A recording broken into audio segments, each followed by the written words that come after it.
Muy buenas tardes a todos. Le damos la bienvenida al primer encuentro de este ciclo de conversatorios sobre matemática, formación permanente Río Negro, que organiza Dirección de Educación Superior junto a docentes de matemática de los institutos de formación docente de Villa Regina, Luis Beltrán, San Antonio, General Roca, El Bolsón, Catriel y Sierra Grande. Agradecemos la presencia de la especialista Andrea Novembre. Está presente la coordinadora de formación permanente de la Dirección de Educación Superior del Ministerio de Educación de la provincia de Río Negro, Gabriela Yoco, a quien también agradecemos, a los equipos directivos y coordinadores de formación permanente de todos los institutos que nos acompañan en este Zoom, y a todos los docentes y estudiantes que participan del encuentro a través de los distintos medios de difusión. En forma especial, queremos agradecer al equipo de trabajo del Instituto de Villa Regina por la colaboración en la organización de esta charla. Los invitamos entonces que a través del canal de YouTube o de Facebook del IFDC de Villa Regina compartan preguntas. Finalizar, la moderadora va a transmitir una selección de las mismas a la especialista. Graciela Madariaga será justamente la profesora de matemática y coordinadora de formación permanente del Instituto de Luis Beltrán, la moderadora de este conversatorio. Y presentamos ahora sí a Andrea Novembre, profesora de matemática de la Universidad Nacional de Buenos Aires, docente e investigadora en didáctica de la matemática, autora de diversos documentos curriculares, libros de textos y textos para docentes. Formó parte del equipo de matemática del CEPA, del Ministerio de Educación del Gobierno de la Ciudad de Buenos Aires, y del equipo técnico central de la Dirección de Capacitación de Dirección General de Cultura y Educación de la provincia de Buenos Aires. Además, coordinó el equipo de matemática de Escuelas de Innovación, Conectar Igualdad, el equipo de matemática de la Dirección de Educación Primaria, en la Dirección General de Cultura y Educación de la provincia de Buenos Aires, y el equipo del Infod del Ministerio de Deportes y Educación de la Nación. Podemos agregar también, actualmente es directora del profesorado de matemática de la Universidad Nacional de Hurlingham y coordinadora de matemática de la Escuela Sholem Aleichem. Le damos la bienvenida y la palabra, por supuesto. Adelante, Andrea. Un gusto de tenerte con nosotros. Bueno, muchísimas gracias por la invitación. Para mí es una alegría estar hoy acá con ustedes charlando sobre matemática y la enseñanza. Bueno, voy a compartir pantalla para poder ir siguiendo la presentación. Vamos a ver un segundito.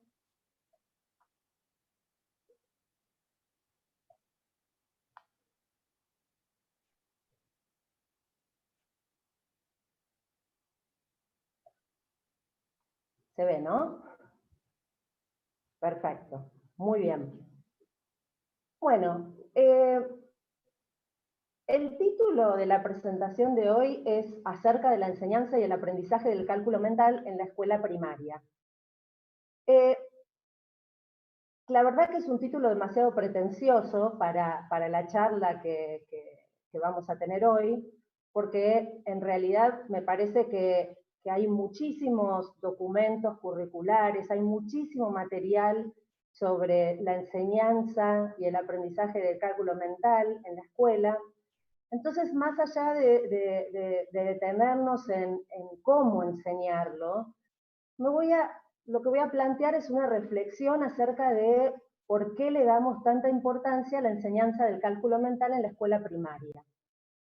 Entonces, para empezar, yo quería compartir con ustedes un meme, que es el siguiente meme, que muchos habrán visto por ahí, circulan mucho por Instagram, por Facebook, En este meme, la persona escribe el cálculo 18 menos 9, y después de intentar aplicar un algoritmo para resolver esa resta de manera correcta, termina con el mismo cálculo, 18 menos 9. Esto es algo habitual en los estudiantes, ¿no? Digamos, aplicar un algoritmo para resolver un cálculo que en realidad el algoritmo no permite resolver. Entonces, frente a tener que resolver el mismo cálculo que había que resolver originalmente, o bien uno apela a la memoria, si es que sabe y se acuerda cuánto es 18 menos 9, o tiene que empezar a usar los dedos, empezar a restarle 9 a 18, ir bajando, 17, 16, 15, hasta llegar al resultado, o sumar desde 9 hasta 18 y ver cuánto había que agregarle para llegar a 18.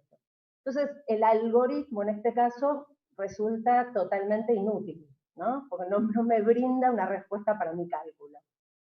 Entonces, quería mostrar como contraparte de esto un razonamiento de Facundo, un nene de primer grado, que dice lo siguiente: ¿o no que 6 es 1 más que 5? Y 6 más 4 suma 10, porque si le sacás a 6 1 que le queda más que 5 y se lo agrego al 4, suma 10, porque sé que 5 y 5 suma 10. Y sigue. Si le sacás 1 al 6 te queda 5 y se lo agregás al 4 y después de 4 viene 5. En este caso, Facundo está explicando cómo él hace para saber que 6 más 4 suman 10 a partir de ciertos conocimientos que él tiene. Entonces, lo que quiero hacer en este momento es poner en contraposición estas dos maneras de resolver un cálculo, ¿no? Bien, entonces, lo primero que podemos decir es que las cuentas paradas no sirven para resolver cualquier cálculo. Ya vimos ese primer ejemplo, el del meme, que por más que estoy resolviendo correctamente un cálculo utilizando el algoritmo de la resta, no puedo encontrar el resultado de ese cálculo a través de ese algoritmo, porque me vuelve a quedar la misma cuenta que tengo. Pero va mucho más allá de eso, no es solamente que hay cuentas que me queda lo mismo que aplicando el algoritmo que no aplicándolo. Hay otras cuentas que en realidad no convienen resolver como cuentas paradas. Por ejemplo, 20 más 20 o 1000 más 3000. Digo, no importa la magnitud de los números con los que se trabaje. Hay cálculos que son fáciles de resolver mentalmente, apoyándose obviamente en determinados conocimientos previos. Pero para estos cálculos no tiene sentido escribir una cuenta parada. Ahora, esto no es absoluto, ¿no? Porque, digamos, depende de los conocimientos de quien esté resolviendo ese cálculo. Digo, cuanto más conocimientos uno tenga disponibles, mayor va a ser el conjunto de cálculos que me va a convenir resolver mentalmente y no haciendo una cuenta parada, aplicando un algoritmo. Y esto es interesante, ¿no? Porque poder determinar como docente cuál es ese conjunto de conocimientos disponibles me va a ayudar a saber cuál es el conjunto de cálculos que espero que mis alumnos puedan resolver utilizando técnicas de cálculo mental. ¿Está bien? Entonces, esto me lleva a pensar en cuáles son los distintos tipos de cálculo que deberíamos trabajar en la escuela. Por un lado tenemos el cálculo mental, que ahora vamos a definir bien a qué nos referimos con el cálculo mental. En el otro extremo tengo el cálculo algorítmico, que es, bueno, aplicar los distintos algoritmos para resolver los cálculos. Y en el medio tengo el cálculo estimativo, es decir, el que de alguna manera nos permite saber aproximadamente cuánto debería dar un cálculo. Y ese cálculo, ese tipo de cálculo, tiene una importancia enorme para nosotros en la matemática, porque es lo que va a funcionar como un mecanismo de control. Es lo que me va a decir si los resultados que estoy obteniendo son o no son coherentes. Entonces, desde la enseñanza es importante todo el tiempo trabajar con el cálculo estimativo, porque si no, no tienen manera los chicos de saber si lo que están resolviendo tiene sentido o no tiene sentido, ¿no? También aparece acá de manera transversal el uso de la calculadora. La calculadora también es un mecanismo de control para corregir los cálculos resueltos a través de otro mecanismo. Bien, entonces dijimos, tenemos por un lado el cálculo mental o reflexionado, y es importante entender que también tiene este nombre, porque la palabra mental no es tal vez un nombre muy feliz, porque mucha gente cree que es un cálculo que no requiere de ningún tipo de escritura, ¿no? Y en realidad no se refiere a eso. Yo creo que lo describe de mejor manera la palabra cálculo reflexionado, llamarlo cálculo reflexionado. ¿Y a qué se refiere? ¿Cuál es la definición? Es un conjunto de procedimientos que se articulan sin recurrir a un algoritmo preestablecido. En el mismo se utilizan una diversidad de técnicas que se adaptan a los números en juego y a los conocimientos o preferencias de quien resuelve el cálculo. Y acá quiero volver sobre esto. Depende de los números en juego, según los números que tenga y según el cálculo que tenga que resolver, me va a convenir usar alguna estrategia u otra tal vez, ¿no? Y también depende de las preferencias de quien lo está resolviendo. Entonces, me gusta esta definición que toma en cuenta las preferencias, porque no hay una única manera de resolver un mismo cálculo. Y según las preferencias de cada uno, se puede resolver de una manera o de otra, y ambas pueden ser correctas. Es un cálculo reflexionado que muchas veces requiere del apoyo de la escritura, que es ventajoso para estimar resultados, realizar cálculos aproximados o exactos y como mecanismo de control de los algoritmos. Es decir que el cálculo mental también es una herramienta para hacer cálculos aproximados y por lo tanto para que funcionen como un mecanismo de control de lo que se está resolviendo. Por otro lado tenemos el cálculo algorítmico. ¿Cuál es la diferencia entre estas dos?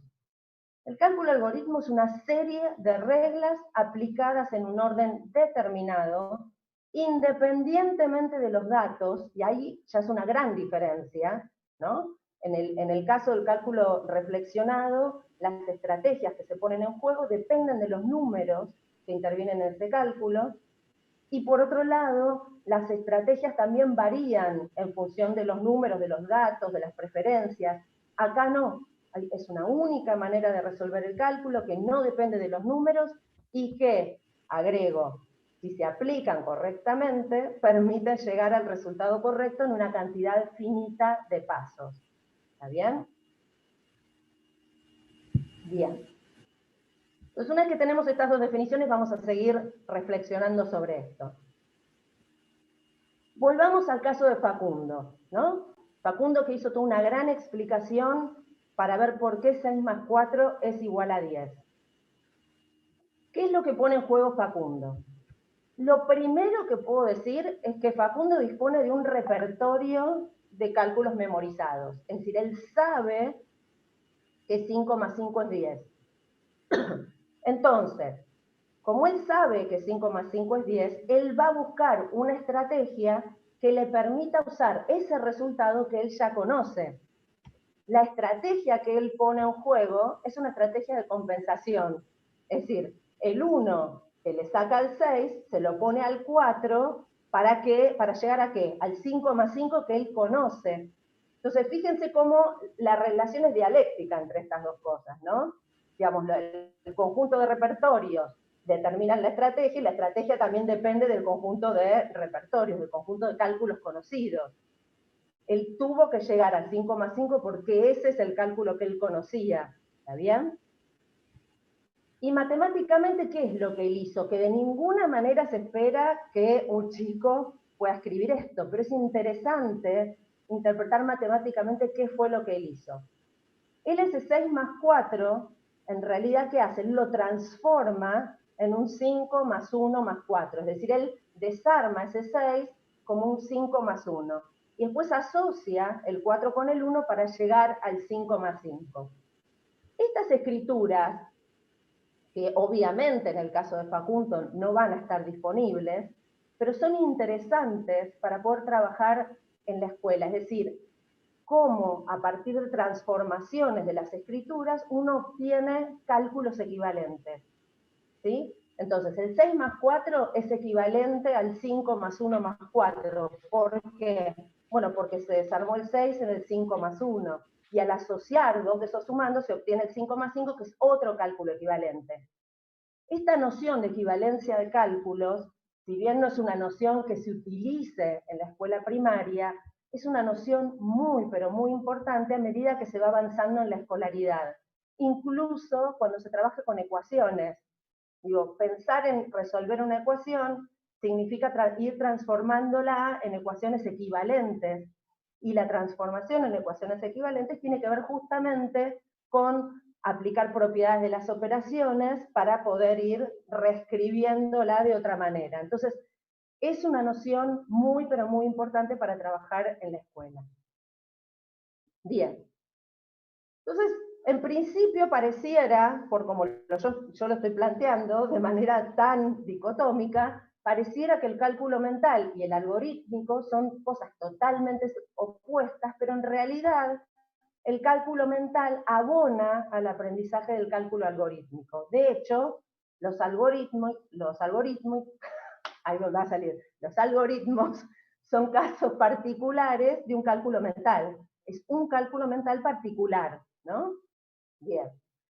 Digo, una técnica de cálculo mental particular. Ahora, si uno pensara en enseñar solamente a través de algoritmos, esto hace que los alumnos produzcan varios errores que todos van a reconocer. Yo les quiero mostrar conjuntos de errores que los alumnos cometen al operar de manera algorítmica. Y vamos a intentar entender por qué sucede esto. Por ejemplo, este primer ejemplo. 23 más 5 es 73. ¿Qué es lo que hace este chico?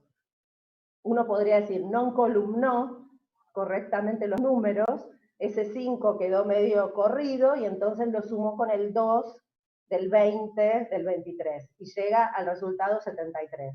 ¿Sí? En este caso, aplica el algoritmo, hace 9 más 6, 15, escribe el 15, 1 más 1, 2, y le queda 215. Y en este último caso, 15 menos 7 le da 65, también está desplazado ese 7, entonces lo resta con el 1, pero como no pueden hacer 1 menos 7, operan al revés, hacen 7 menos 1, ¿está bien? Estos tres resultados, que son muy interesantes de analizar, fíjense que si uno los mira un segundo, se da cuenta que ninguno de esos resultados es posible, ¿no? Si uno de alguna manera estimara los resultados de estos cálculos, es fácil ver que ninguno de estos tres resultados es posible, ¿está bien? Si yo a 23 le sumo 5, supongamos que no sé cuánto me va a dar, pero no me puede dar 73 nunca. Si a 19 le sumo 16, como muchísimo me puede dar 40, menos de 40 me va a dar, ¿está bien? Y si a 15 le resto 7, me va a dar un número de una cifra. Entonces, no hay en estos casos una estimación de los resultados y por lo tanto, digamos, están aplicando técnicas que aprendieron, que son los algoritmos, con ciertos errores, pero tampoco están tan alejados de lo que es el algoritmo, pero que los lleva a resultados erróneos. Digo, si yo miro el primer chico, ¿qué es lo que hace? Y suma el de arriba con el de abajo, solo que están mal encolumnados. En el segundo caso, suman el 9 con el 6, que es lo que hay que hacer, el 1 con el 1, pero se olvida o no sabe o no recuerda esto de me tengo que llevar 1. ¿Sí? Sigamos analizando errores. Miremos este. ¿Qué es lo que hace? Lo tengo traducido, es lo que hace. ¿Se ve el cálculo? ¿Lo ven? Háganme con la cabeza que yo lo veo. Sí. Bien. 8 menos 9 no puede, entonces hace 9 menos 8, ¿no? Que le da 1. 0 menos 5 no puede, pero sin embargo no aplica lo mismo que aplicó antes, no resta al revés. Dice, si a 0 le quiero sacar algo, me sigue quedando 0, y le da 0, y después hace 3 menos 1, 2. Nuevamente, no es un resultado posible. Digo, si uno quisiera saber aproximadamente cuánto me tiene que dar este cálculo, y yo podría decir, y más o menos me tiene que dar 150, ¿no? Y a 300 y algo le resto 150 y algo, me tiene que dar alrededor de 150. Miren este, en la misma cuenta. ese 3 que estaba ahí prestó 2 veces, ¿no? Le prestó un 1 al 8, que en realidad no era un 1, ¿verdad? Porque ese 3 son 300, entonces si yo desarmo ese 3, lo voy a desarmar en cienes, ¿verdad? Sin embargo, pasó un 1 como si fuera un 10, quedándole un 18 menos 9 que le dio 9. Después el 0 ese se convirtió en un 10, que también le prestó el mismo 3, 10 menos 5 le dio 5, y después le quedó en un 1, porque prestó 2 veces, 1 menos 1 le dio 0. ¿Está bien? Ahora, ¿podemos decir que estos chicos desconocen el algoritmo? Y no sé si podemos decir que lo desconocen. Digo, la técnica de aplicar el algoritmo más o menos está disponible. Digo, más o menos porque son casos complejos, tienen un 0 en el medio, son lo que se llaman restas con dificultad estas, ¿no? Entonces, el algoritmo en estos casos es muy difícil de aplicar, muy, muy difícil de aplicar. Sigamos analizando errores. Miren este. Una multiplicación. Hace 3 por 6, 18, con el 8 se lleva el 1, pero le suma primero el 1 al 9, 9 más 1, 10, por 6, 60, con el 0 se lleva 6, suma el 6 al 8, le da 14, y lo multiplica por 6 y le da 84. ¿Conoce el algoritmo de la multiplicación? También, más o menos lo conoce. No sabe qué hacer con lo que se lleva. Y eso de que me llevo o le pido, la verdad que es algo bastante oscuro, es bastante difícil de comprender por parte de los chicos, si se enseñó directamente a través de algoritmos. Digo, la enseñanza a través de algoritmos produce este tipo de errores. Y me atrevo a decir que la mayoría de estos errores tienen que ver con no entender lo que se está haciendo. Ahora, volvamos al cálculo mental. ¿En qué se apoyan las estrategias de cálculo mental? Se apoyan en propiedades de las operaciones, pero son propiedades de las operaciones no utilizadas de manera explícita. Ningún chico te va a decir acá asocié, acá hice distributiva, no van a decir eso, pero están aplicando de manera implícita las propiedades de las operaciones. Entonces, nosotros desde la enseñanza, ¿qué tenemos que hacer? Les tenemos que proponer a los chicos problemas, en este caso cálculos, que les permitan desarrollar distintas estrategias.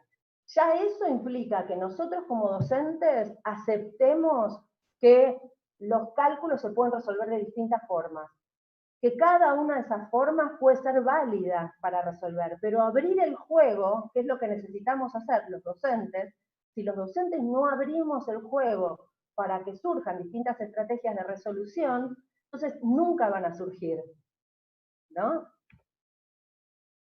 Bien, digo, es lo que estoy diciendo acá. Tenemos que habilitar ese trabajo exploratorio por parte de los chicos. Entonces, a medida que los chicos van resolviendo cálculos mentales y se va discutiendo sobre las distintas estrategias que van surgiendo, se van ampliando, por un lado, los repertorios de cálculos memorizados y por otro lado, las estrategias. Y acá quiero hacer hincapié sobre los repertorios de cálculos memorizados.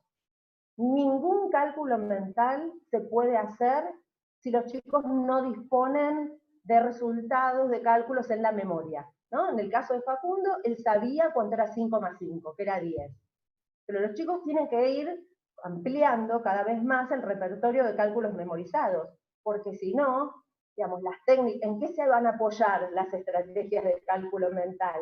Dijimos que la relación entre las estrategias y los repertorios era una relación dialéctica, ¿no? Que se apoyaban uno en el otro y viceversa. Entonces necesitan tener un repertorio de cálculos memorizados para las sumas, para las restas, para las multiplicaciones y para las divisiones. ¿Sí? Si no, es imposible desarrollar estrategias de cálculo mental. Bien, y todo lo que dije es que el docente tiene que tener por finalidad que los chicos desarrollen estrategias de cálculo mental, ¿no? Sin un docente habilitándolo, esto no se va a dar nunca. Bien. Ahora, otra de las cuestiones que quería señalar es que Uno de los malos entendidos respecto de la enseñanza del cálculo mental es que es un sinónimo de hacer las cuentas acostadas en lugar de paradas, ¿no? Es creer que para resolver un cálculo mental lo único que tengo que hacer es poner las cuentas acostadas y más o menos resolverlas de la misma forma que haríamos con el algoritmo. Esta foto de un cuaderno de un segundo grado muestra cómo resolver una resta, que es una resta bien particular. Fíjense que es una resta de las que se llaman sin dificultad, que no hay que pedirle al compañero. Se restan los dieces por un lado, se restan las unidades por el otro y después se suman los resultados.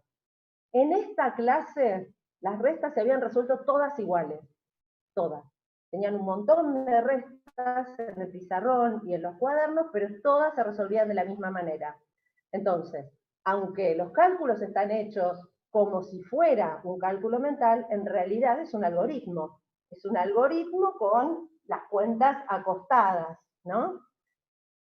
Y lo que es interesante de esto, yo les voy a mostrar un niñito de ese mismo grado, que tenía que resolver un ejemplo, tenía que resolver él una resta, y él estaba muy enojado con la estrategia que la maestra le había propuesto, porque al final había que sumar los dos resultados, ¿sí? Restaban las decenas, restaban las unidades y después sumaban los resultados.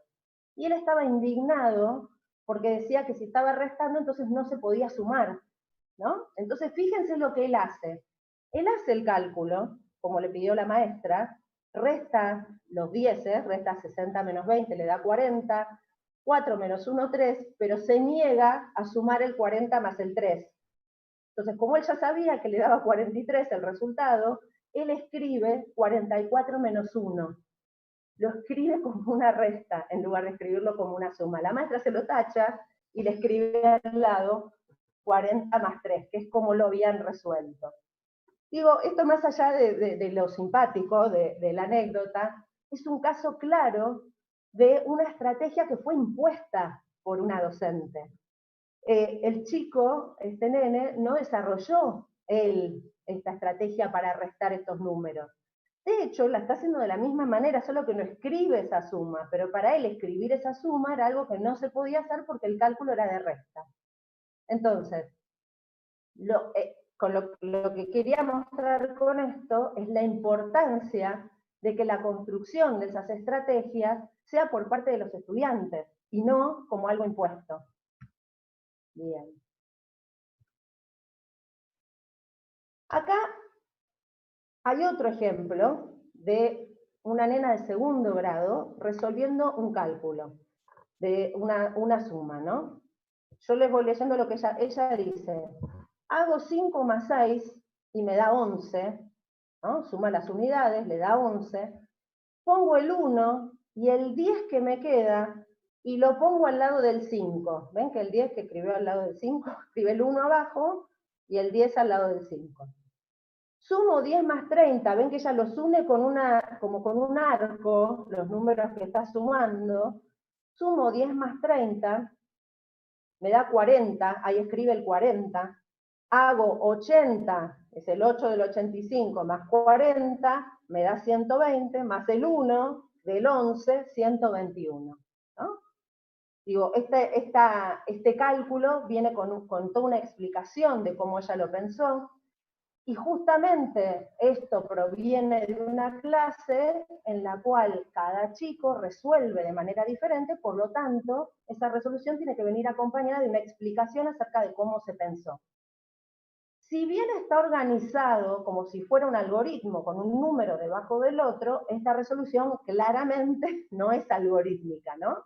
Y muestra por parte de esta chica un manejo muy importante del valor posicional. Fíjense que ella no dice, ella dice, me da 11, pongo el 1, me guardo el 10, lo junto con el 30, no dice con el 3 del 36, lo junto con el 30, me da 40, lo junta con el 80, o sea, tiene un manejo del valor posicional y, obviamente, de estrategias para poder encontrar los resultados de los cálculos. Entonces, nosotros estamos apuntando a que los alumnos desarrollen distintas estrategias, esta pudiendo ser una. Pero no solo que desarrollen esas estrategias, sino que además, y le vamos agregando, es que puedan dar cuenta de cómo lo pensaron, que lo escriban como puedan, cómo lo fueron pensando.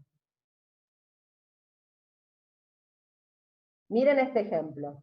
Este ya es de tercer grado. Tenía que hacer 570 más 230 y explicar qué cálculos usó. Y él dice, yo usé 600 más 200 porque si le paso del 230, le paso 30, el 230 queda en 200 y el 570 en 600. Entonces, 600 más 200 es igual a 800. Esta estrategia es igual a la de Facundo, es una estrategia de compensación. Le saca el 30 al 200 y se lo pasa al 570 para que se transforme en una suma de 2 múltiplos de 100, que es una suma fácil de resolver. ¿Está bien? Y miren este ejemplo, vamos a una multiplicación. Si bien se equivoca en la suma final, pero me pareció interesante cómo resuelve. Violeta dice, hace 3 por 6, 18, 90 por 6, 540, 800 por 6, 4800 y suma los resultados. Es decir, aplica una propiedad distributiva, conoce claramente el valor posicional de los números que intervienen en el 893 y si hubiera sumado bien, hubiera llegado al resultado correcto. ¿Sí? Entonces, esta estrategia es una estrategia de cálculo mental aplicada a la resolución de un producto. Pero a mí me parece interesante comparar esa estrategia que ella hace con el algoritmo. Y fíjense cómo, al hacer esta, ahora vamos a hacer la comparación, pero esta comparación me va llevando desde el cálculo mental al cálculo algorítmico. Entonces ella hace 3 por 6, 18, pero de ese, digo, si uno lo piensa en el algoritmo, ¿no? De ese 18, uno se queda con las 8 unidades y se guarda el 10 del 18. ¿Está bien? Cuando después hace 6 por 90, que le da 540, ya tiene el 10 que le quedaba del 18, y entonces le queda 550, que es el 5 que me aparece en el cálculo algorítmico. Ahora, de ese 550 se queda con este 5 y los otros 500 se los guarda. ¿Está bien? Entonces, cuando hacemos 800 por 6, que le da 4800, le sumo esos 500 que me habían quedado pendientes del cálculo anterior y me da 5300. Y ese 53 ubicado en esta posición, en el cálculo algorítmico, es el 5300. ¿Está bien? Entonces, fíjense cómo este cálculo mental me permite ir presentando el cálculo algorítmico. Entonces, si yo dispongo, si mis alumnos disponen de esta manera de resolver un cálculo de multiplicación, es muy fácil cuando están resolviendo cálculos algorítmicos volver para atrás si no están seguros de lo que están haciendo, ¿no? En cambio, cuando solo se enseña a través de cálculos algorítmicos, no hay manera, no hay otra estrategia disponible. Entonces, o me aprendí ese algoritmo como me lo enseñaron, o soné, no tengo cómo seguir. Bien. Hay una palabra clave en la resolución de cálculos mentales que es la conveniencia. Central es la conveniencia. Y la conveniencia a mí me resulta súper interesante porque no solo es central en el cálculo mental, sino que es central al hacer matemática, ¿no? Siempre es central en la matemática. Entonces, por ejemplo, si yo quiero hacer el cálculo 37 más 49, yo podría reemplazar este cálculo por este otro equivalente de, puse 27 en lugar de 37, después lo arreglo, sería 37 más 50 menos 1, ¿no? Y ese cálculo es fácil de hacer, lo puedo hacer mentalmente. A 37 sumarle 50 es fácil, ¿no? A 87 y después le resto 1 y obtengo el resultado. Ahora, para el segundo cálculo, esa equivalencia que encontré es correcta. Es verdad que 37 más 56 es igual a 37 más 55 menos 1. Sin embargo, esta segunda manera de pensar ese cálculo no me sirve a la hora de resolver un cálculo mental, porque no sé cómo resolver 37 más 55 mentalmente, tendría que hacer otra cuenta.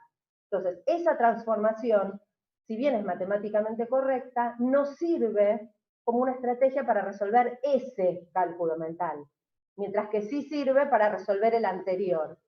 Entonces, acá hay una cuestión que tiene que ver con analizar cuál es el dominio de validez de cada una de las estrategias, ¿no? Entonces, es interesante plantear para todo el grupo de la clase si es correcto resolver cada uno de estos cálculos de esta manera. Entonces, que sea correcto, ¿no? Se empieza a delimitar esto, de que sea correcto no es suficiente para que sea correcto desde el punto de vista del cálculo mental. ¿Está bien? Y acá les quería mostrar otro ejemplo para resolver 49 más 38. Fíjense lo que dice este nene. Él dice, yo sumo el 40 más el 30, pero finjo que el 30 es un 40.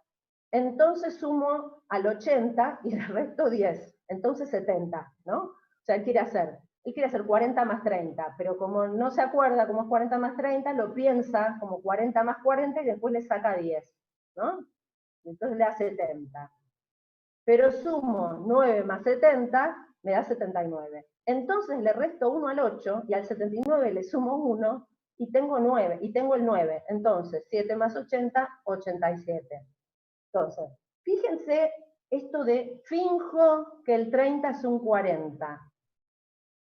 Sí, está escrito, bueno, por un nene chiquito, ¿no? Pero esto de finjo es, voy a suponer que en lugar de un 30 tengo un 40. Y entonces hago el cálculo, pero después le tengo que sacar 10.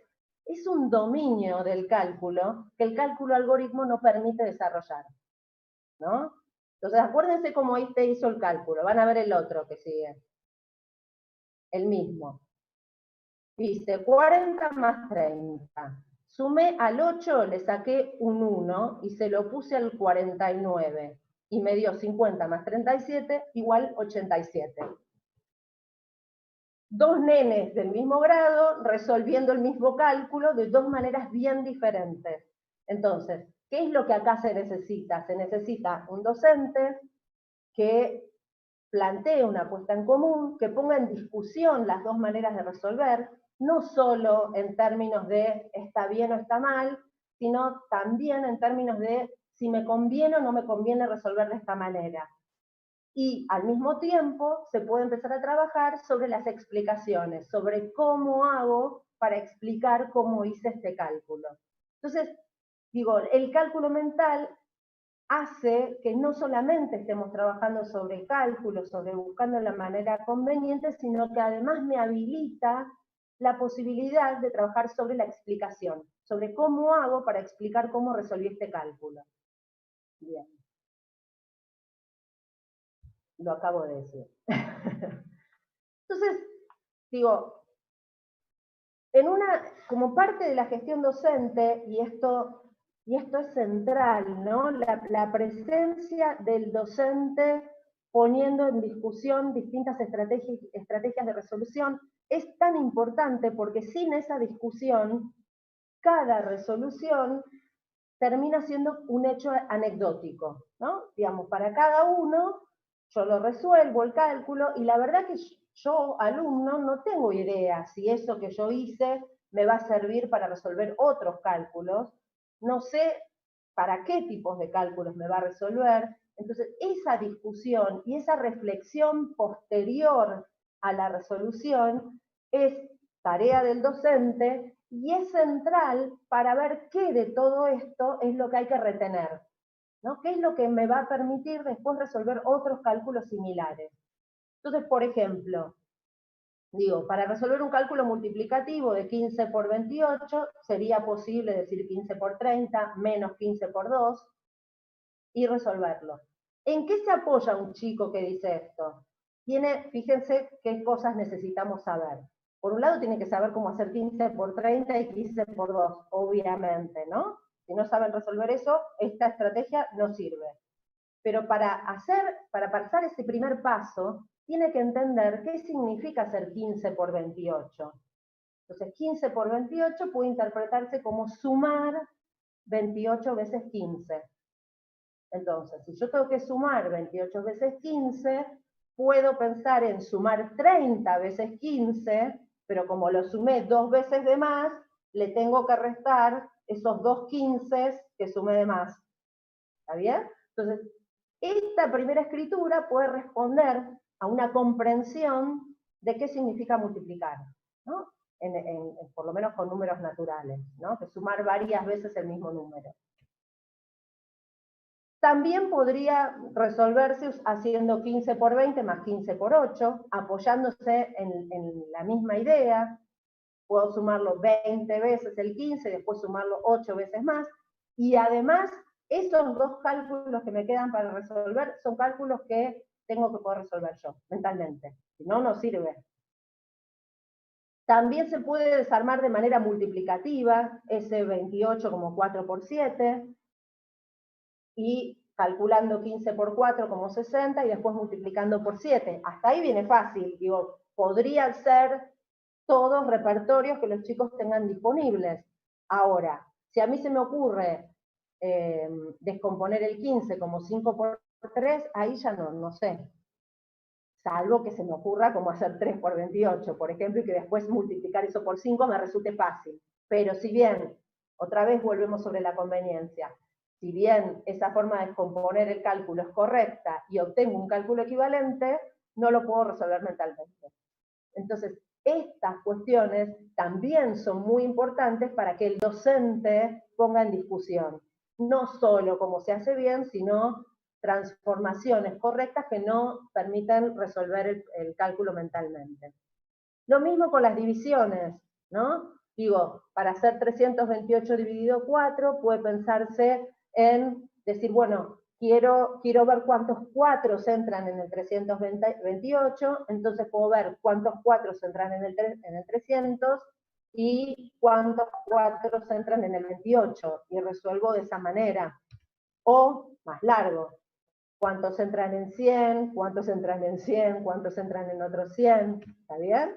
O dividiendo por 2 y por 2, pero ahí ya a mí se me complicaba hacer la mitad. Dije, ¿cómo hago la mitad de 328? La pensé separado, digo, hago la mitad de 300 más la mitad de 28, y después hago la mitad de cada uno de esos. Para eso tengo que saber que dividir por 2 es hacer la mitad. ¿Está bien? Entonces, fíjense cómo todas estas estrategias van trayendo propiedades de las operaciones y van trayendo propiedades de ciertos cálculos, ¿no? Dividir por 2 es la mitad, dividir por 4 es hacer la mitad de la mitad, ¿está bien? Digo, todo eso son cuestiones que tienen que ser trabajadas en el aula. Bien. Y acá nos metimos en un berenjenal, que es la división. Porque hasta la multiplicación venimos bastante bien con el cálculo mental. El problema es la división y el algoritmo de la división. Entonces, yo quería mostrar brevemente un cálculo hecho con un algoritmo de la división para que tratemos de entenderlo. Entonces, a mí el algoritmo me dice, el 3 no lo puedo dividir por 25, entonces agarro el 31. Ya empezamos muy mal ahí, porque primero que ese 3 no es un 3, ¿no? Sino que es un 300, y el 300 obvio que lo puedo dividir por 25. Pero bueno, para la división vuelve a ser un 3. Entonces tomo el 31, que tampoco es un 31, sino que es un 310, ¿no? Pero para el algoritmo de la división lo tengo que mirar como un 31. Entonces digo, 31 dividido 25 me da 1. Cuando pongo ese primer 1 ahí, no tengo idea, salvo que haya hecho algún trabajo de estimación previo, pero ese 1, yo en principio no sé si va a ser 1, 10, 1000, 100 millones, no sé qué va a ser, hasta que no termine la división. Pero bueno, me da 1. Entonces ahora digo, 1 por 5, 5, al 11, 6. Que no hay ningún 11, pero tengo para la división, tengo que decir al 11, 6, ¿no? Y después tengo que decir, me llevo 1. me llevo 1. 1 por 2, 2, más 1 que me llevé me da 3, y al 3, 0. ¿Está bien? Y después dice bajo el 5. ¿Qué quiere decir que bajo un 5? ¿Dónde baja el 5? Los números no bajan. ¿Qué significa ese 5 que bajó? Pero bajó. Entonces ahora hago 65 dividido 25, me va a dar más o menos 2. Y ahora hago lo mismo. 2 por 5, 10. Al 15, no hay 15, pero 5, me llevo 1. 2 por 2, 4, más 1 que me llevé, 5. Al 6, 1. Y como el número que me quedó, ay, perdón que me volví para atrás.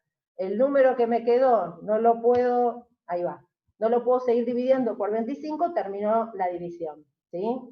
Verán ustedes que sí, que aprender a dividir de esta manera es tremendamente difícil, ¿no? Porque este algoritmo es el algoritmo más opaco que existe.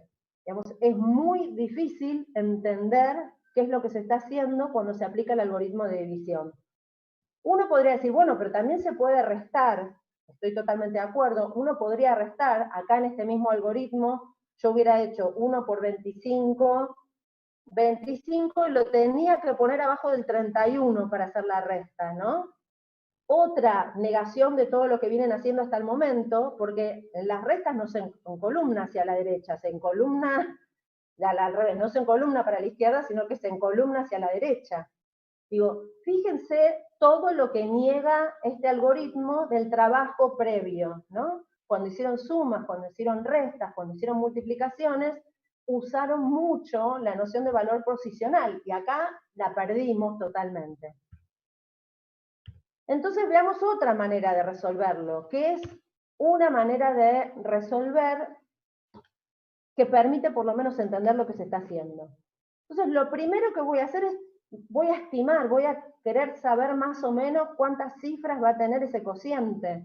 Entonces voy a decir, bueno, estoy dividiendo por 25, ¿no? Entonces yo lo que quiero saber es cuántas veces entra 25 en el 315.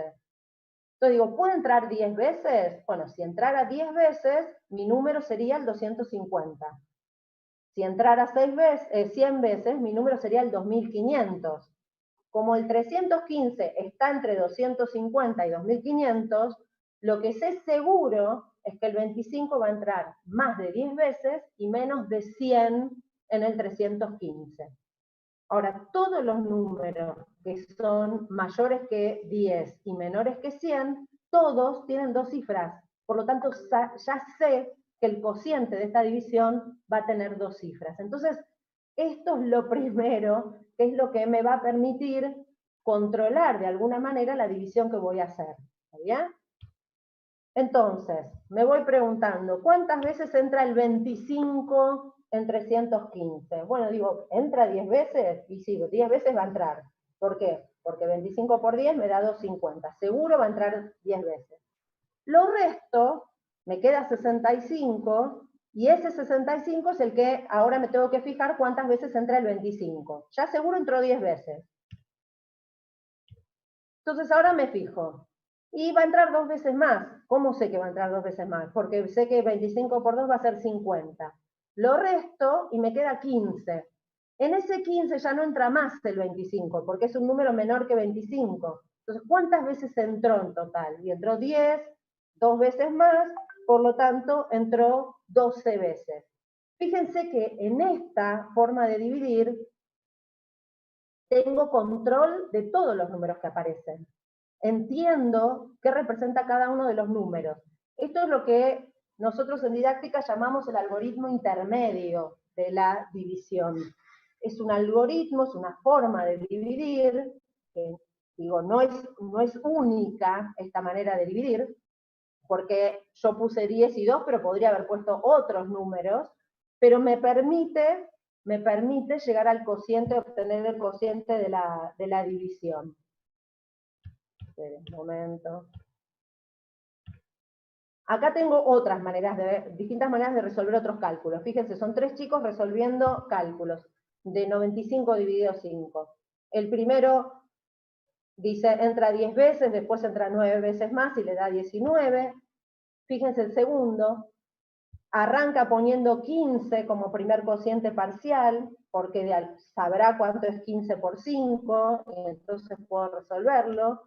Y tenemos otro que lo resuelve mucho más largo, ¿no? Empieza correctamente también, ¿no?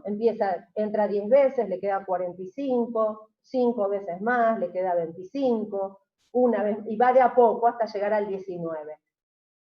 Digo, no solo tiene como ventaja los algoritmos intermedios de que se entiende qué representa cada uno de los números, sino que además, digo, permite a chicos con distintos estados de conocimiento poder resolver divisiones, ¿no? Digamos, algunos las harán más largas, otros las harán más cortas y otros la cantidad óptima de pasos, pero todos tienen la posibilidad de poder resolver divisiones. Andrea, te corto un minutito, porque Sí. está saliendo el audio y no pasan las diapositivas, y la gente se está perdiendo la hilación, ¿sí?, entre lo que estás mostrando y tus palabras. Y ¿sí? Entonces, ¿cómo dale un momentito al técnico para que acomode a ver si es que se puede, ¿sí? Bueno. Avisen, Jorge, por favor.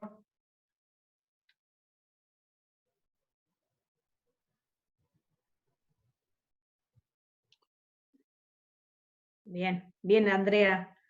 Adelante, disculpanos. ¿Sigo desde acá? Sí, sí, sí. Bueno, entonces, en la transición acá es desde los procedimientos personales de resolución de los cálculos a los algoritmos intermedios y de ahí a los algoritmos convencionales. Esto les da herramientas a los estudiantes de, por lo menos, controlar los resultados, porque van desarrollando mecanismos de control, pero a su vez disponen de distintas maneras de resolver un cálculo. Entonces, pueden analizar la conveniencia de utilizar un algoritmo o no utilizar un algoritmo, decidir según los números que intervengan en el cálculo si conviene resolver un cálculo mental o si conviene aplicar algún algoritmo. Bien.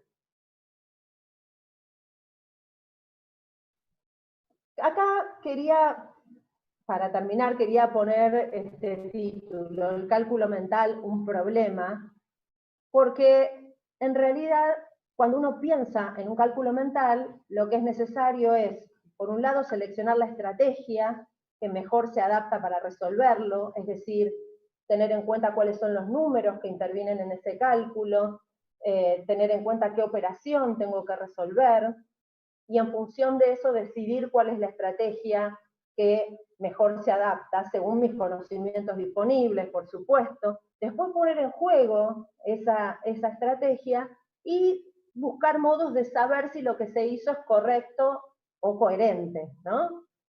Pero todo eso que estamos describiendo no es ni más ni menos, perdón, que me fui para atrás, no es ni más ni menos que todo lo que uno tiene que hacer para resolver un problema matemático cualquiera, ¿no?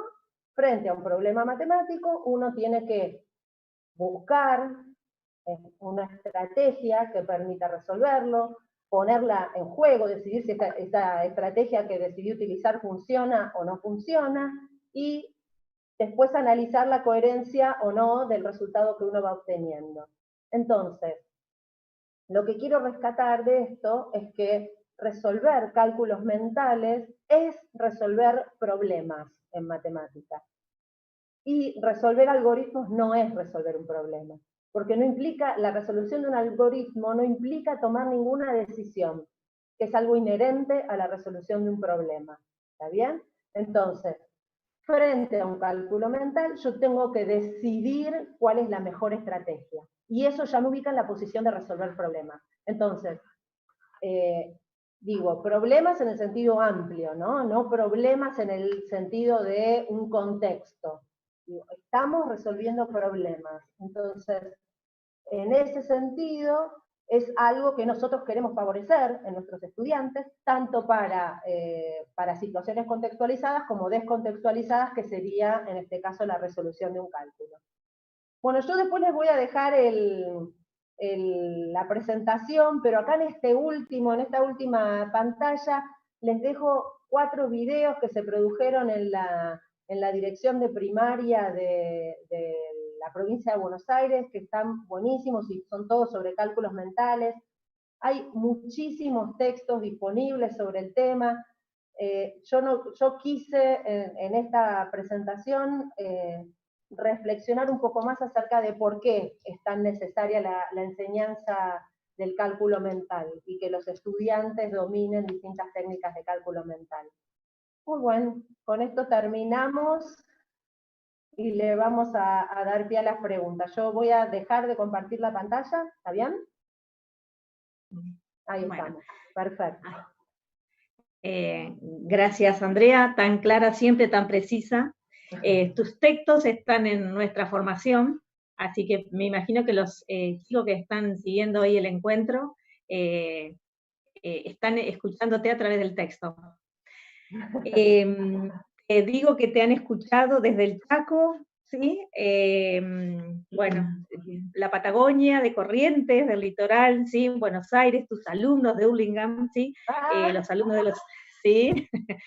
Los alumnos de nuestros institutos también, de Río Negro, de Cruzucartiá, ¿sí? Córdoba, de muchos lugares del país hoy tu palabra llegó, y como te decía, tan clara y tan precisa. Así que bueno, hay algunas preguntas, no son muchas, para tu tranquilidad, porque creo que ha sido muy explícita, entonces las preguntas se han obviado. Tratan de pensar en este contexto, ¿sí? Cómo colaborar con el maestro, ¿sí? En este contexto.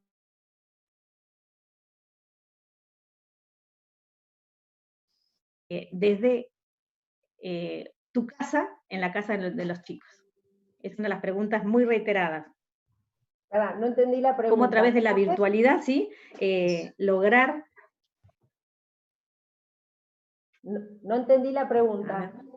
Graciela, repite la pregunta porque se cortó en el medio, por favor. Bien, cómo a través de la virtualidad colaborar en esto del cálculo mental, ¿sí? Precisamente. Es una situación complicada la de la virtualidad. En mi experiencia, digo, y esto no es que sea algo absoluto, ¿no? Pero en mi experiencia, cuando uno quiere poner en discusión, por ejemplo, distintas formas de resolver un cálculo, me parece interesante dejárselos a los chicos para que lo piensen, ¿no? Decirles, bueno, para la clase, si es que va a haber una clase sincrónica, ¿no? Digo, para la clase de mañana les pido que busquen distintas maneras de resolver este cálculo. Entonces llegan a la clase habiendo pensado distintas maneras de resolverlo. O podés pedir que te lo manden de alguna manera, digo, depende cómo sea la forma de contacto con los chicos. No en todos los lugares es lo mismo, no todos tenemos la posibilidad de comunicarnos fácilmente con nuestros estudiantes, pero digo, si hubiera la posibilidad, o bien te lo mandan antes y vos después podés hacer alguna apuesta en común en donde contás las distintas formas de resolver y propones esa reflexión, o que cada uno cuente, si es que también está la posibilidad de tener alguna clase sincrónica, cómo fue que lo pensó. Digo, si no, digamos, si no hay ningún momento en el que uno puede recoger las distintas maneras de resoluciones, se hace muy difícil. Otra posibilidad es proponer distintas maneras de resolver un mismo cálculo y, digamos, proponerlo para analizar, ¿no? Digamos, bueno, ¿cómo lo pensó esta persona? ¿Cómo lo pensó este chico? ¿Cómo lo pensó este otro? ¿Cuál les parece más fácil? ¿Cuál elegirían ustedes para resolverlo? Digo, no siempre y no a todos los chicos se les ocurren distintas maneras de resolver un cálculo, entonces resulta interesante a veces uno proponer formas de resolver para poner en discusión. Digo, y eso que uno propone ya puede después ser utilizado por los chicos, ¿no? Está avalado por el docente. No sé si con eso respondí. Sí.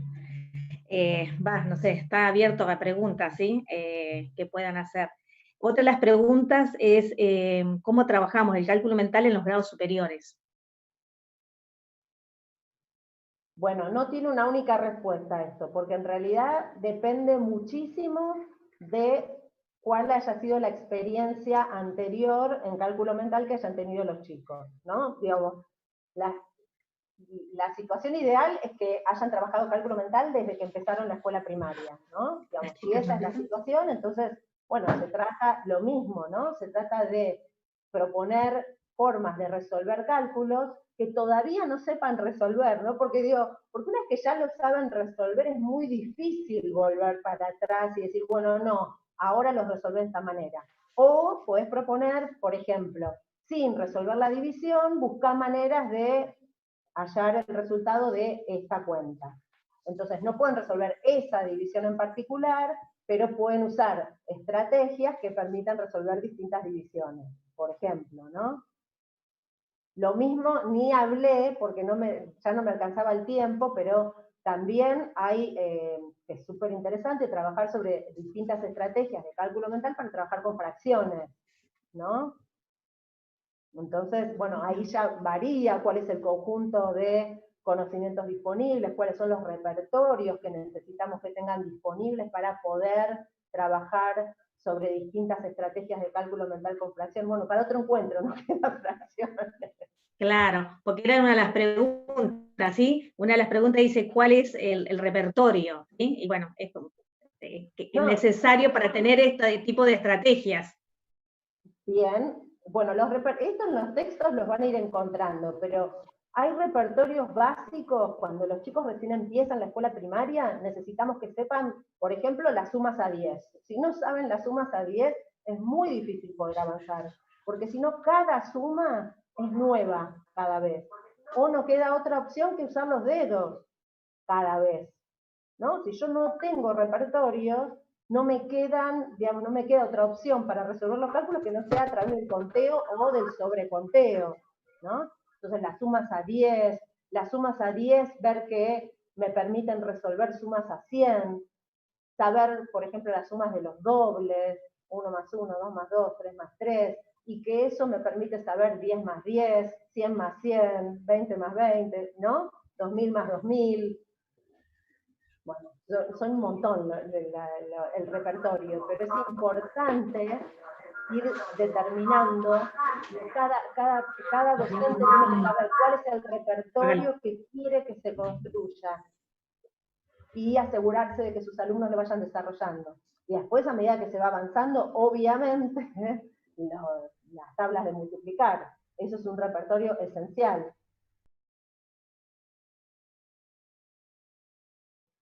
No voy a seguir porque es muchísimo.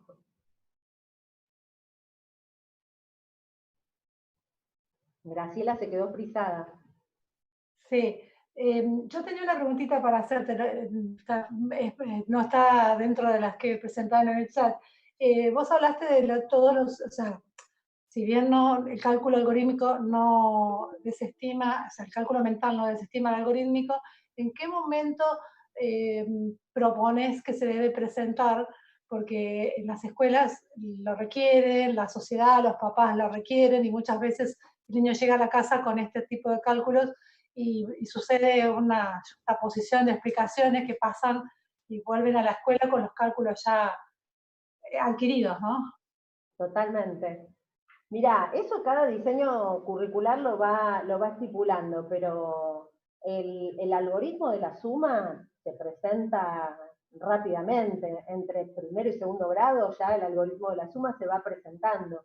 Pero, digo, la diferencia no está para mí, no está en que si se presentan o no se presentan los algoritmos. Para mí la diferencia está en que si tienen disponibles estrategias de cálculo mental, digamos que les permite ir y volver hacia los algoritmos, ¿no? Entonces, digo, para la resta, que es mucho más complejo, porque aparece lo que llamamos como la resta con dificultad, eso ya es mucho más complejo, y ahora hay como tendencias a dejarlo hasta tercer grado, digamos, a no presentarlo, por lo menos las más complejas, hasta tercer grado, porque, digamos, requiere de muchos conocimientos del valor posicional, de eso de desarmar los números y pasarlos para un lado y para el otro, que es tan complejo.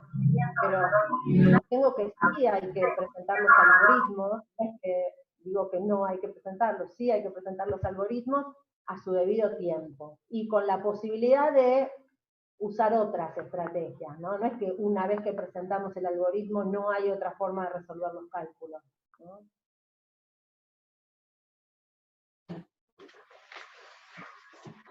Silvia, ¿tenés una pregunta? ¿Puedo? Acá estoy. Es interesante pensar esto que plantea Andrea en términos también de la práctica, ¿no? Como del hábito, en el sentido no de la cuestión memorística per se, digamos, porque memorizar algo no quiere decir necesariamente aprenderse de memoria siempre, digamos, como el mismo patrón, ¿no? Y aplicarlo, sino que el uso tiene que ayudar a que esas cosas se memoricen, se incorporen, pero ese uso no quiere decir necesariamente igual. Y me parece que en eso recuperar la cuestión de la práctica en términos del ejercicio de algo constante y de generar con eso cierta memorización y mecanización, me parece que es valioso, porque creo que pasamos, ¿no?, de esto de tener que aprenderse las tablas de memoria, como me pasó a mí, ¿no? 2x1, 2x2, que si te preguntaban 2x7 y no te acordabas, tenías que volver a 2x1, 2x2, 2x3. Nos pasamos a algo, ¿no?, como al extremo de que la memoria pareciera mala palabra, o la repetición o la práctica. Y en esta mirada del cálculo estamos pensando en ese sentido. No es que hoy es la clase o la unidad de cálculo mental y después no se ve más. Y eso creo que también es importante señalarlo. Y en ese sentido me preocupa, y quería saber cómo tu opinión, Andrea, porque creo que hay un esfuerzo del nivel primario en ese sentido de generar desde el uso y desde la práctica este cálculo más reflexionado, pero después en el nivel medio algo pasa y por ejemplo en los institutos de formación después tenemos que recuperar algo que quizás en la primaria alguna vez algo vieron y les resonó y volver a instalarlo como una práctica. Entonces, bueno, quería saber en ese sentido cuál es tu opinión respecto de qué pasa y por qué pasa eso, digamos, que pasa en el nivel medio con el cálculo mental. En el nivel medio es complicado en el nivel medio lo que sucede, porque digo, es una problemática seria, ¿no? Porque por un lado el nivel medio no tiene la obligación de enseñar a operar, porque se supone que los estudiantes ya saben cómo operar desde la escuela primaria. Por otro lado, los docentes de secundaria muchas veces desconocen cómo se enseñó a operar en la escuela primaria y entonces no lo pueden recuperar eso, ¿no? Entonces, muchas veces es muy común escuchar esto que ven divisiones largas hechas por algún chico y les dicen, no, eso está muy mal, y entonces quieren que dividan con el algoritmo. Entonces, por un lado, en la escuela secundaria, en realidad, muchas veces no nos interesa cómo resuelven los cálculos. Y ahí me corrí yo soy profesora de secundaria, ¿no? Digo, desde la escuela secundaria, mucho no nos interesa.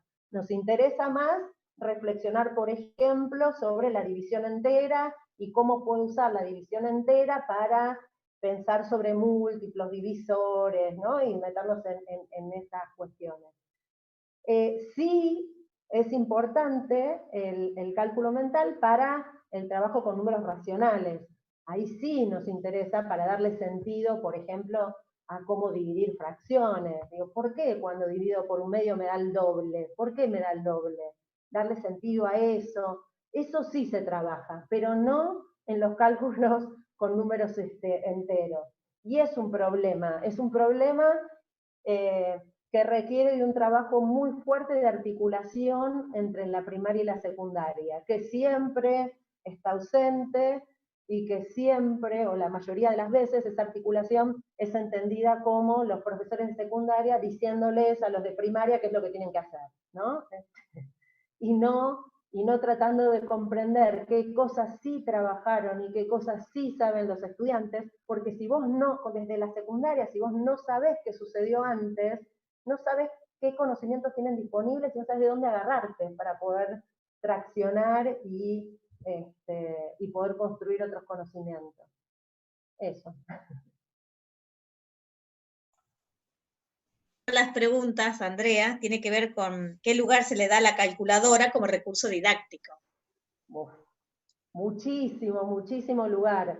La calculadora para nosotros es un aliado, es uno de los mejores aliados. Primero para poder trabajar sobre el valor posicional, ¿no? Digamos, esos problemas que ustedes habrán visto muchísimas veces de qué cuenta tengo que hacer para que el 43 se transforme en 23, ¿no? Entonces, poder tener disponible la calculadora para explorar y ver qué cálculo sí me da, es una ventaja grande, ¿no? Porque si yo tuviera que hacerlo, tuviera que decir, bueno, para mí hay que restarle 2, tengo que ir y hacer la cuenta para ver si me da. Para mí hay que restarle no sé cuánto, tengo que ir a hacer la cuenta y ver cuánto me da. Con la calculadora disponible puedo explorar mucho más, ¿no? Para construir que, bueno, que en realidad ese 4 que tenía ahí, que lo tenía que transformar en un 2, no era un 4, sino que era un 40, por ejemplo, ¿no? La calculadora, obviamente, no cuando estamos aprendiendo a hacer los cálculos la vamos a utilizar para resolverlos, pero sí la podemos usar como una manera de corregir esos cálculos para ver si el resultado que obtuvimos es correcto o no es correcto, y volver para atrás y buscar el error, no tachar y poner el resultado de la calculadora, sino como un motor para buscar en qué me equivoqué, y fundamentalmente para explorar, ¿no? Digamos, cuando el problema que planteamos no tiene como foco resolver el cálculo, sino pensar en una estrategia, entonces ahí podemos habilitar la calculadora para que los chicos puedan focalizarse en pensar en cómo resolver, más en cuánto da, ¿no? Por ejemplo, hay millones de usos de la calculadora. Otra de las preguntas, Andrea, te plantea si todas las líneas didácticas hacen hincapié, foco en el cálculo mental. Ay, qué pregunta difícil. Seguro que es de una de las profesoras que está acá adentro, seguro. ¿Quién fue? Yo sé, pero no te voy a decir. No sabía decirte si todas las líneas didácticas, yo creo que sí, pero no sé si todas lo usan del mismo modo, no podría responder esa pregunta, la verdad que no sé. Bien, bueno. A mí yo te quería compartir, cuando manifestaste que el cálculo mental debería ser una actitud deliberada del docente, debe ser el objetivo del docente, me pareció excelente eso, que no quede como un hecho fortuito, digamos, de la clase que aparece, miren, esto lo podrían hacer así, de esta forma, de esta otra, digamos, que es una forma de pensar la matemática, esta nueva matemática en esta actualidad que nos toca en este momento, pensarla desde estos términos, ¿no? Como un propósito, como un objetivo docente de trabajar el cálculo mental, independientemente de cómo se trabaje el algoritmo. ¿No? Porque en definitiva eso es lo que me va a generar una forma de razonar en términos matemáticos que después se va a extender a otros tipos de razonamientos o de cálculos o de otros aspectos matemáticos. Entonces me parece que ahí está comparto eso, me gustó que lo hubieras dicho, que tiene que ser un objetivo docente, que tiene que estar planificado por el docente, pensar las distintas estrategias que un chico puede llegar a hacer ante presentarle un cálculo matemático. Y si no lo hace de esa forma, pensa otro, y si no lo hiciste así, ¿y qué otra forma? ¿De qué otra forma lo podrías pensar? Me parece que como docente tenemos que fomentarlo, pero deliberadamente, más allá de que aparezca en el camino. Sí. Y ¿sabes qué? Otra cosa, y contarle a los alumnos, sobre todo a nuestros alumnos del instituto, cuáles son nuestros cálculos mentales preferidos. ¿Cómo hago yo esto? Modelizar ante nuestros alumnos y decir, miren, cuando yo lo pienso así. Y cuando estoy jugando al chinchón y tengo que anotar, anoto así. Y cuando hago esto, y en el supermercado lo pienso así. Entonces ir compartiendo nuestros cálculos de adultos, que también los hacemos, porque ante el mismo cálculo, hablamos de los niños, pero nosotros los profes también tenemos diferentes formas de hacer nuestros cálculos. Totalmente. Dos cosas de lo que dijiste, que sí, estoy totalmente de acuerdo con eso que decís. Si bien nosotros partimos de la idea de la enseñanza a través de la resolución de problemas, y en ese sentido el cálculo mental es un problema a resolver, no alcanza con resolver problemas. Es necesario también la reflexión sobre lo que se hace.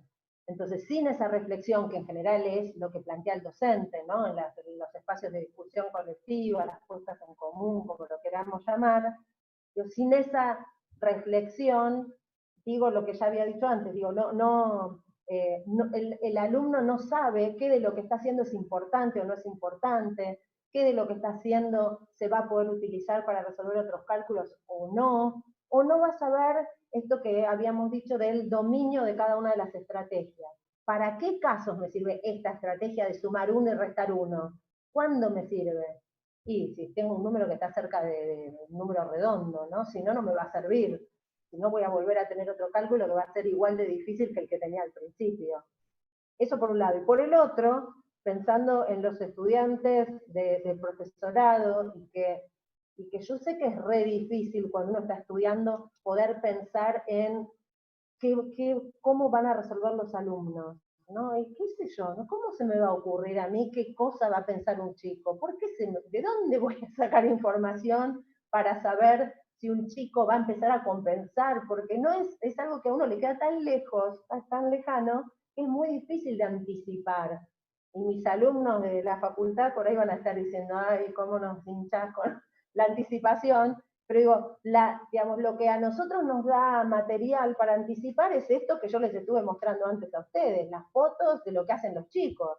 Digo, uno va teniendo repertorios de tipos de resolución viendo lo que los chicos van haciendo. Entonces una muy buena práctica es empezar a mirar qué es lo que hacen los chicos al resolver cálculos, ¿no? Y eso es lo que nos va a permitir después a nosotros anticipar estrategias de los alumnos y por lo tanto anticipar intervenciones docentes en función de esas estrategias que ellos van a, o creemos que van a desarrollar. Norma Bersini, ¿querés plantear tu pregunta?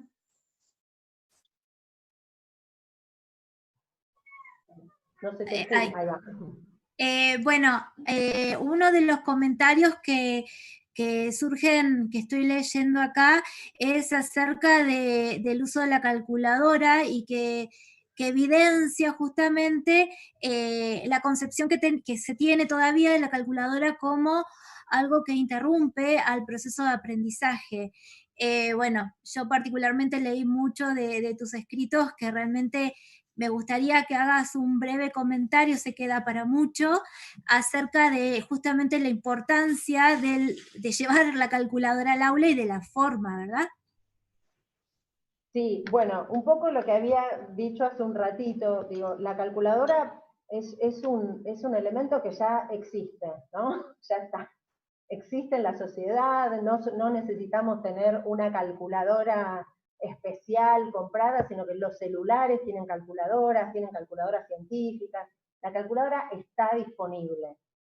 Pero en esa disponibilidad, digo, lo que nos interesa es ver cómo la utilizamos con fines didácticos, ¿no? Digamos, la calculadora al servicio de la enseñanza de algunos contenidos matemáticos, ¿no? Por ejemplo, en el ejemplo que di antes, para trabajar sobre, por ejemplo, el valor posicional, o para cualquier otro problema que implique exploración, ¿no? No queremos que los chicos prueben utilizando, haciendo cuentas a mano, sino que puedan probar y probar usando la calculadora, ¿no? Ahora no se me ocurre qué otra cosa. Bueno, eso básicamente, pero digo, tiene que estar presente. Y lo otro importante es que tienen que aprender a usarla la calculadora, ¿no? Digo, es objeto de enseñanza aprender a usar una calculadora, aprender a escribir fracciones en una calculadora, aprender a simplificar las fracciones con la calculadora. Todo hay que saber usar con la calculadora. Llegan muchos chicos a la escuela secundaria sin haber usado nunca una calculadora, y eso no puede suceder, ¿no? Yo retomo algo que vos dijiste, creo, si lo entendí bien, es en la formación, traer los insumos que nos dan los chicos de primaria. Totalmente. ¿Sí? Entonces, eso va a convertirse en una estrategia a mirar y a imitar, ¿sí? En función de los conocimientos disponibles. Entonces, eso me parece fundamental en la formación. Totalmente. Bueno, si aquí dentro de este grupo quiere alguien preguntar, Estamos abiertos, no tenemos más preguntas. Katy. Sí, Ale, hablo yo entonces. Quería hacerte un comentario, digamos, de algo que apareció en el YouTube y por ahí no se repitió, que justo fue en el corte porque se les complicó, que es en el tema de la división. Es maravilloso cómo trabajaste la división fuera del algoritmo tradicional y que encima justamente la división es un resumen de todas las operaciones anteriores y todos los cálculos mentales. Entonces, qué fuerte que es esto, que uno pueda pensar el cálculo mental en la división cuando en general se lo da por anulado y se trabaja directamente el algoritmo, ¿no? Creo que me pareció un buen punto y bueno, espero que nuestros oyentes después puedan revisar después el YouTube con toda tu explicación porque la verdad que estuvo muy, muy linda esa parte. Bueno, muchas gracias. Ale. No, yo quería comentar la importancia, sumándome a lo que decía Katy, también del cálculo estimado, que nosotros lo dejamos mucho de lado y justamente en el algoritmo de la división es fundamental, digamos, tener un repertorio de cálculo estimado para poder realizar para poder llegar a realizar el algoritmo o el cálculo, ¿sí? El cálculo mental, el cálculo reflexionado. Totalmente. Yo no me metí más en la división porque es larguísimo, ¿no? El trabajo con la división, pero digo, una vez que uno estima la cantidad de dígitos que tiene el cociente, suponete que vos ya sabés que tiene 3 dígitos, bueno, vos ya sabés que el primer número que tenés que poner tiene que ser un número de 3 cifras, mínimo va a tener que ser 100, ¿no? Entonces, muchas veces los chicos empiezan 100, 100, 100, varias veces, cuando están empezando, ¿no? A dividir, van poniendo varias veces 100 hasta que encuentran que no pueden poner más.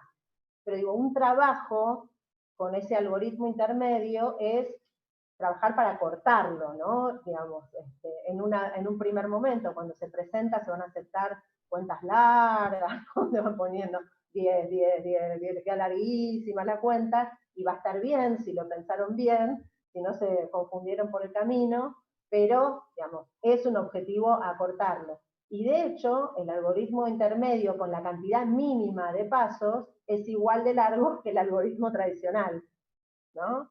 Solo que con los números que se entienden de dónde salen y no como en el algoritmo tradicional que no se entiende nada. Bueno.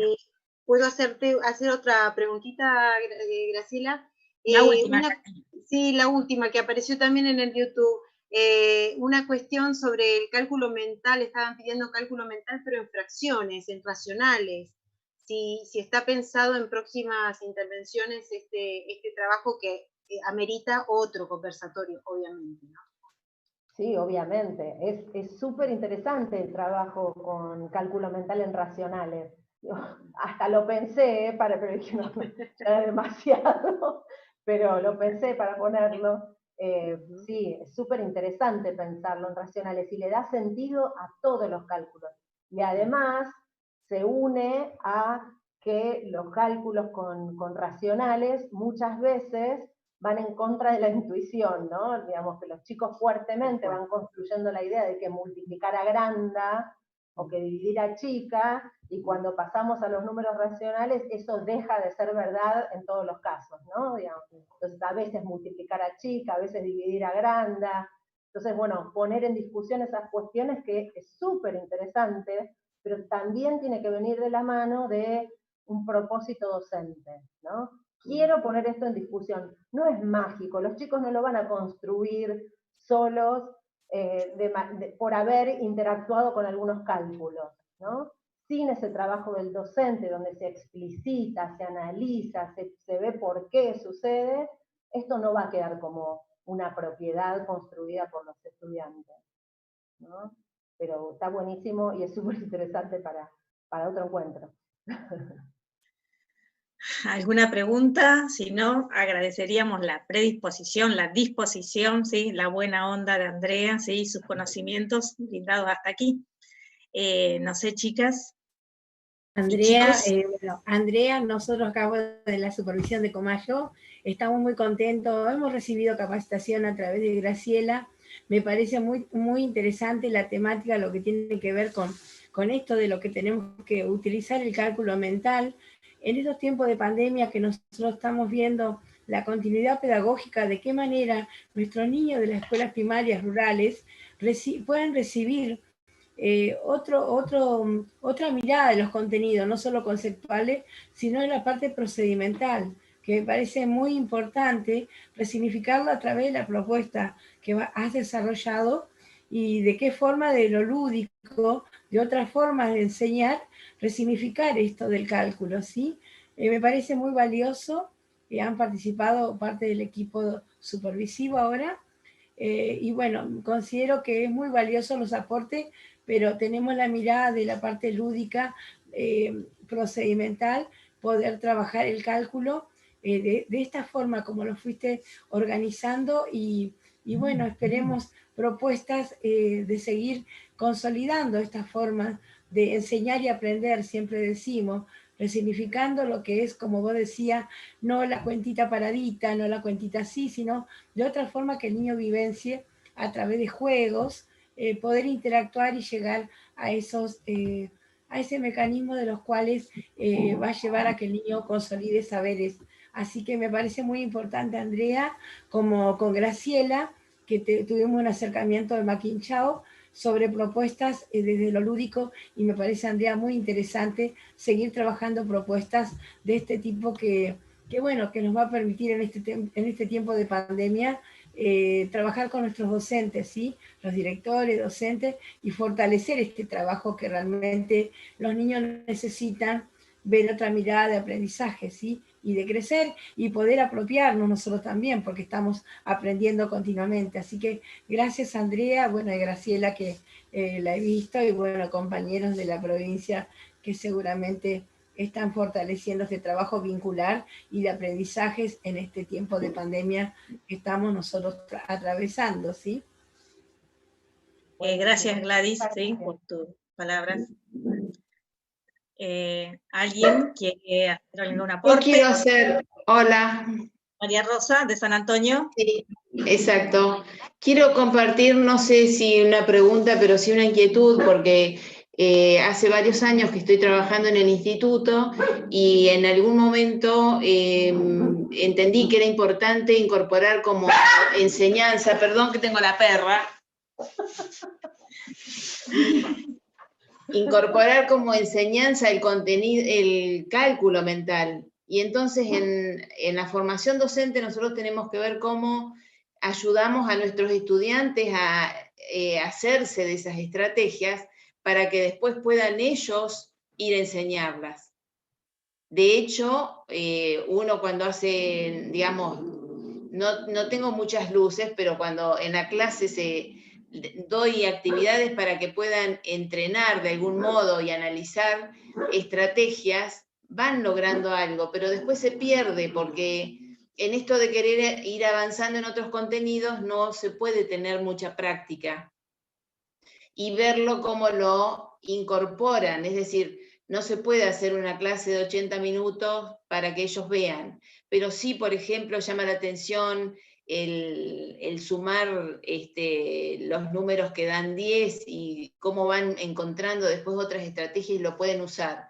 Pero considero que es sumamente importante trabajar con nuestros estudiantes primero para que ellos puedan pensar después qué actividades llevar. Si no, empiezan como, me da la sensación que es una transmisión directa, es decir, tenés que hacer esto para poder calcular, y entonces ahí se nos pierde la construcción. Totalmente, es como el ejemplo ese que mostraba de las restas acostadas, que todos las resolvían iguales. Entonces, digo, no es un cálculo mental eso, es un algoritmo presentado de otra manera. Entonces, digo, seguramente esa docente creía que estaba presentando técnicas de cálculo mental, pero no lo estaba haciendo. Entonces, obviamente, esto es algo a trabajar y a discutir en los profesorados, porque si no es muy difícil después pensar en su enseñanza si nunca antes tuviste la oportunidad de reflexionar sobre eso, ¿no? Porque de hecho no es algo directamente enseñable, ¿no? Porque en el momento en que vos le decís, no, te conviene hacer esto, ya no es más una estrategia personal. Sí. Digo, tiene que ser una estrategia personal. Entonces, en ese sentido, la enseñanza es compleja, porque no es directamente enseñable. Sí, y lo otro es esto de que cuando ibas mostrando los distintos pasos, digamos, del algoritmo de la división, en ese algoritmo intermedio para llegar al convencional, también a nuestros estudiantes, digamos, les cuesta entender la construcción de eso, porque vienen, digamos, que desde una enseñanza tradicional y es muy difícil romper las estructuras para poder construirlas. Totalmente. Bueno, pero lo intentamos. Sí, como Gracias. reflexión. Es muy difícil. Yo digo, antes cuando recién ingresé al profesorado, hace 20 años, digo, podía ser que ya los estudiantes habían pasado por una enseñanza tradicional, pero los de ahora, que ingresan ahora, hace, ¿cuánto? Poquitos años, ya no deberíamos pensar que traen una enseñanza tradicional, porque somos nosotros, nuestros compañeros, los que hicieron ese trabajo, entonces no debería, pero bueno, es una realidad. Lo que pasa es que ahí te pones a pensar y somos los responsables. Sí, que no logramos convencer. Sí, por las dudas. Lo difícil es salir de la zona de confort. ¿Sí? Absolutamente. Sí, Vos también. pensás que en una enseñanza tradicional, digo, para llamarla de alguna manera, en una enseñanza tradicional, vos tenés control, vos como docente tenés control de todo lo que va a pasar. Porque vos les decís cómo se resuelve, después resuelven ejemplos iguales a los que vos ya planteaste. Entonces no hay nada que te va a sorprender. A lo sumo algunos se equivocan en algún paso, les dicen, no, no es así, es de esta manera, y ya está. Cuando vos abrís el juego, para que cada uno resuelva como puede, o como quiere, o como más le gusta, entonces ahí, como docente, estás en una situación más insegura, más incierta, ¿no? Porque tenés que escuchar lo que cada estudiante dice, decidir si lo que está diciendo es correcto o es incorrecto. Si es incorrecto, ver qué pregunta le podés hacer para que repiense la manera de resolver sin decirle cómo es el resultado. Es muy compleja la tarea del docente, muy compleja. Entonces, obviamente que, digamos, frente a una situación en la que uno no se siente tan seguro, lo más fácil es volver a una enseñanza más tradicional donde todo está controlado, ¿no? Entonces, bueno, nuestra tarea es animarlos a los estudiantes a que se animen y que no pasa nada si hay algo que se te pasa en un primer momento. La próxima vez no se te va a pasar eso, se te van a pasar otras cosas. Bueno, no queremos abusar de tu generosidad, Andrea, ¿sí? No, pero bueno, están agradeciendo el espacio, ¿sí? Desde Mar del Plata, Maquinchao, Neuquén, Roca, Viedma, Chaco, como te dijimos, América, Buenos Aires, Belville, Córdoba, qué sé yo, Ayacucho, Bariloche, bueno, muchísimos lugares, ¿sí? Que han tenido tu palabra hoy y están dando la gratitud de tu presentación. Bueno, una alegría para mí haber estado acá con ustedes, compartiendo este momento. Un placer. Bueno, muchas gracias.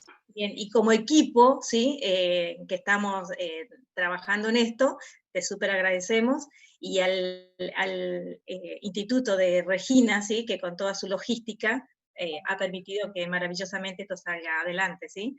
Así que Jorge, Cristian, Becerra, no me acuerdo el nombre. Carolina. Bueno, Carolina, sí, la otra chica que hizo la presentación, que no me acuerdo el nombre, ¿sí? Así que a todos, Fabiana, en nombre del equipo, súper agradecidos al instituto y a vos, Andrea, por sobre todo. Bueno, muchísimas gracias. Merece un aplauso, ¿no? Virtual. Un aplauso virtual. Estamos en contacto para futuros episodios, ¿te parece? Bárbaro.